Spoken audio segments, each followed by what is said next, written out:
Today by Warwick Smith. He's the CEO and president of American Pacific Mining Corp. How are you doing today, Warwick? I'm great. Thanks very much for having me on. Yeah, thank you for joining us today. So the first question we want to ask you today is we want to find out a little bit more about your company for investors who maybe aren't quite familiar with American Pacific. So if you could give us a little bit of your background. Yeah, absolutely. American Pacific's a fairly new company, so I would imagine a lot of your investors may have heard of us, but a lot of them may not have. We just went public in March of this year, literally right after PDAC. So the company is run by myself and my business partner, Eric Saderholm. So I'm CEO and he's president. Eric and I worked together previously. Always had a great relationship with Eric. He's a fantastic geologist. Has been involved in a bunch of discoveries.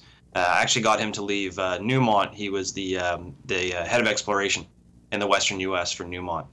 So he left a pretty high-powered job to come and run American Pacific with me. So I'm thrilled to have him on board.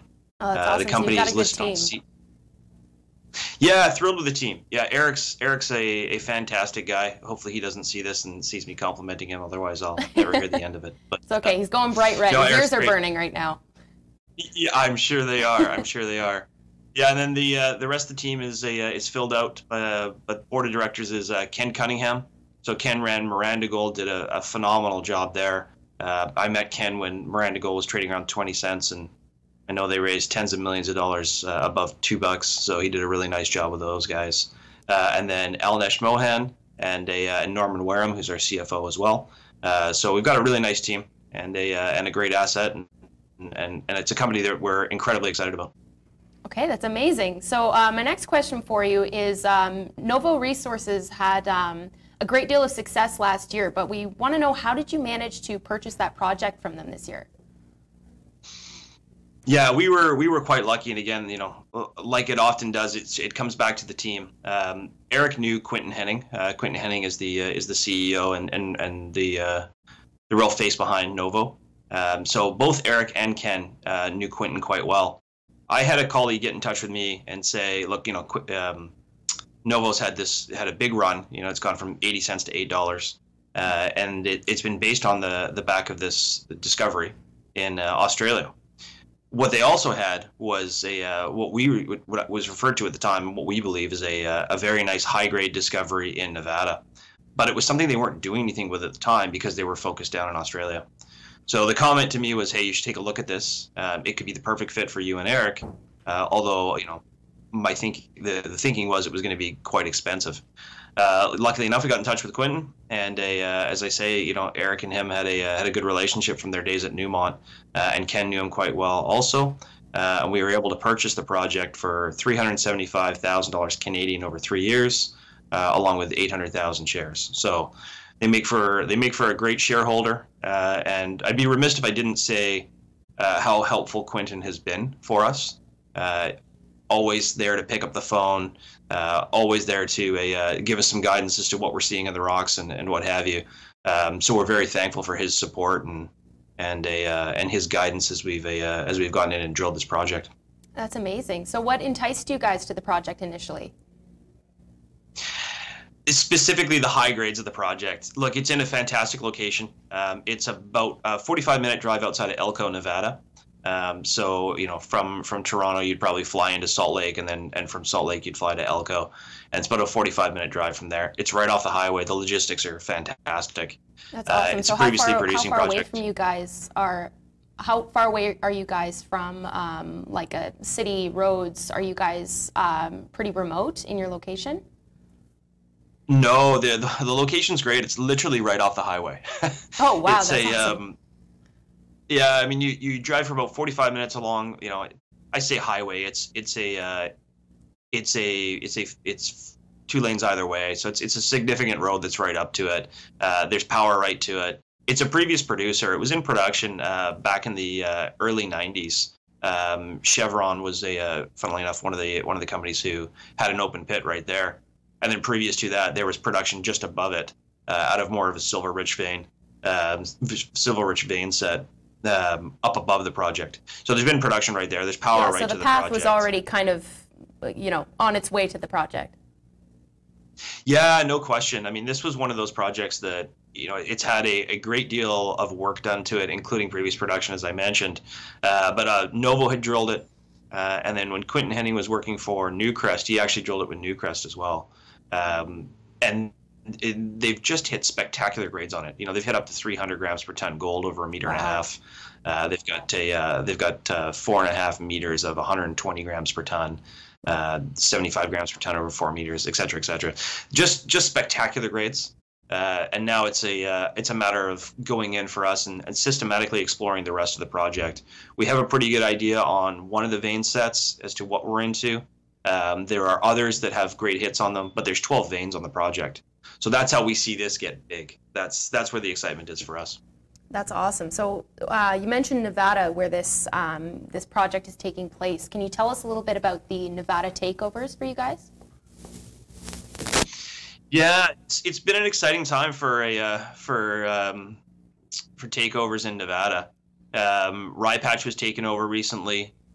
Northern Empire is the most recent takeover, and then Hecla took over Klondike's. That was a really interesting one for us, simply because Klondike started with an asset called Fire Creek, which again was a high-grade underground epithermal system that we sort of look at as a similar type deposit to ours.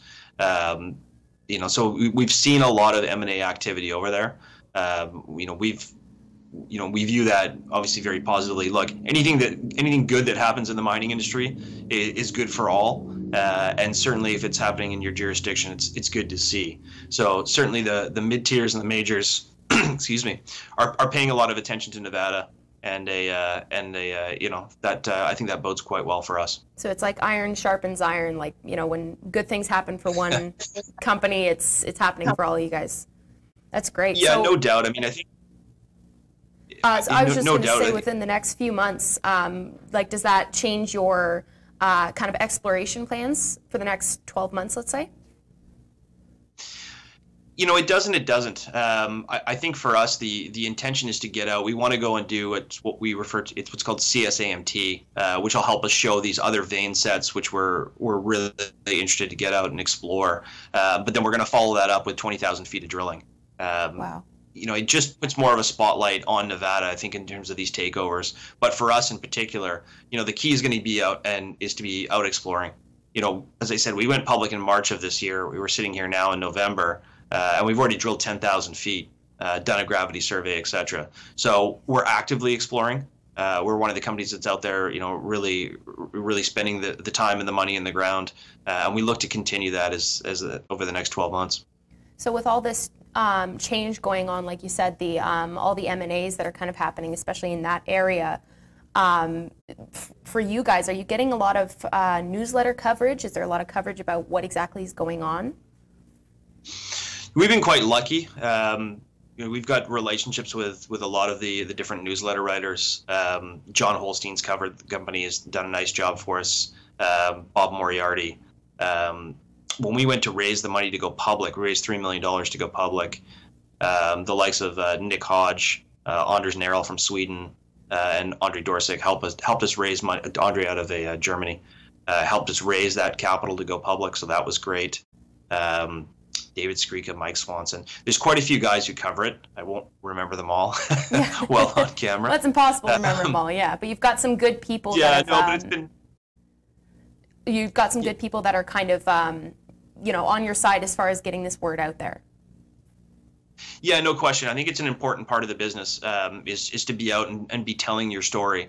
And if you've got people who, that third-party coverage is huge, especially for junior miners, I think. Yeah. So the question I wanted to ask you was about junior mining and how it's been a little bit tough this year. And in that respect, what makes American Pacific stand out? Yeah, a little bit tough might be an understatement. It's been a challenging time in the junior mining space. Look, I think there are some strong differentiating factors for American Pacific and the rest of the market. We've got an incredibly good team, and I'll lean again on Eric Saderholm.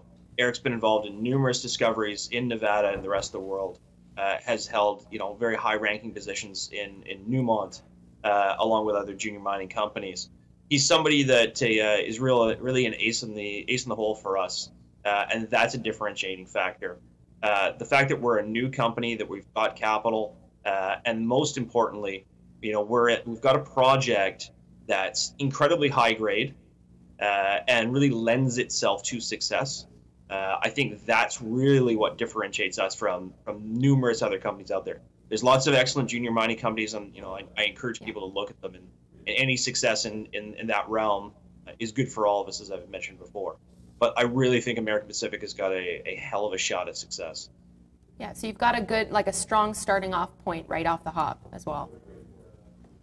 Yeah, no question. I mean, look, I've touched on Eric quite a bit, but there's no doubt guys like Ken Cunningham, who's seen a great deal of success in the junior mining space, are there to be leaned on as well, and have the ability to open doors for us, like they did with Novo, etc.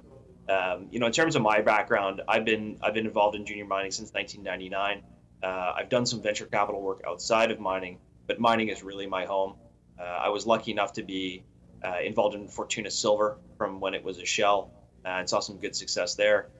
Same with Northland Resources. We was lucky enough to, be a small part of that, but saw that company grow from 30 cents to raising $186 million over $5.60. So, we've seen some good success, but certainly the team that's around, they're an exceptionally good team. With what I look at is, an exceptionally good asset that can work in all kinds of markets.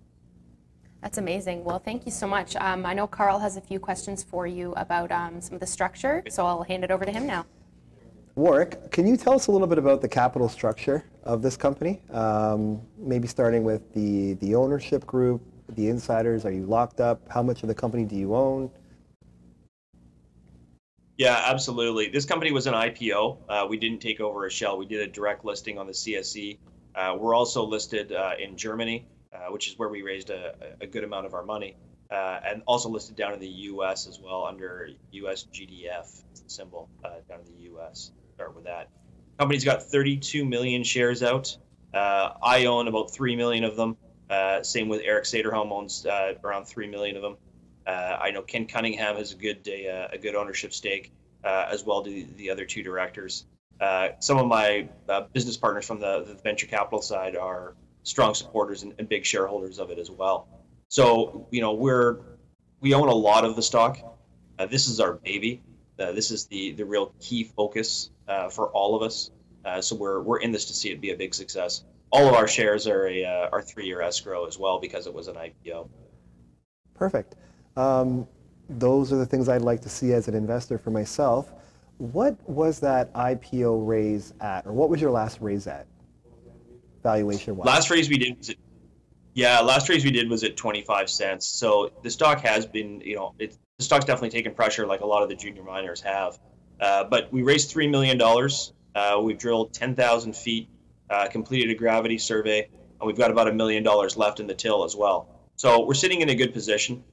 We have taken some interest from some of the Nevada producers. So we're having some of those conversations as we speak, and we'll see where that goes from here. So I can currently get a better deal than you have on your company. Yeah, unfortunately, that's probably true. You also don't have to work on it 24/7, so that helps too. Yeah, you can do it from the comfort of your couch at home. I like it. Well, you know what? I think this was a great interview. Maybe we'll bring you on in a couple months and follow up. If there's any opportunities in regards to raising money, I'm sure our investors might be interested. So we'll see if there's an opportunity there. Awesome. Well, thank you so much, Warwick. Yeah, thank you very much to both of you. Really appreciate you guys having me on, and yeah, look forward to seeing you in a couple months and having this conversation. All right, we'll talk to you soon. Thank you.